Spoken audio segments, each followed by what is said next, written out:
Good morning to everyone. আমি তোমাদের স্নেহা। আর কেমন আছো তোমরা? আজকের ব্লগটা আমি সকাল সকাল ঘুম থেকে উঠেই শুরু করে দিয়েছি। আজকে আমি যাব হচ্ছে আমার ননদের বাড়ি, আর ওখান থেকে যাব একটা জায়গায় ঘুরতে।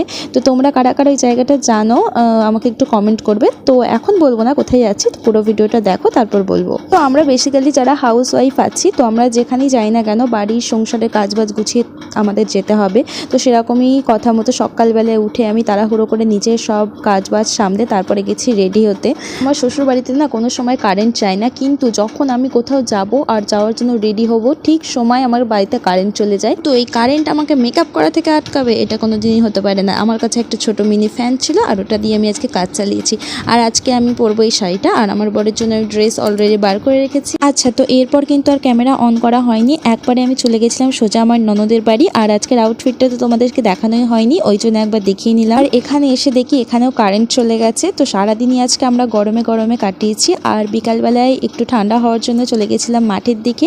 আর এটা হচ্ছে আমার জামাইবুর জমি, আর এইখানে দেখো কত টমেটো হয়েছে। আচ্ছা, তো দিন তারপর সন্ধ্যাবেলায় আমরা 5 জনে মিলে রেডি হয়ে বেরিয়ে পড়েছিলাম ঘুরতে। আর এখানে যেতে না যেতেই রেলগেট পড়ে গেছে। তো দিন 20 মিনিট মতো জার্নিং করার পর আমরা পৌঁছে গেছিলাম সেই জায়গাটায়। আচ্ছা, তো তোমাদেরকে কিন্তু আর ওয়েট করাবো না, এইবার তো তোমরা বুঝেই গেছো যে আমি কোথায় এসেছি। আর যারা যারা এখনো বুঝতে পারোনি তাদের জন্য কিন্তু সেকেন্ড পার্ট খুব তাড়াতাড়ি আসছে।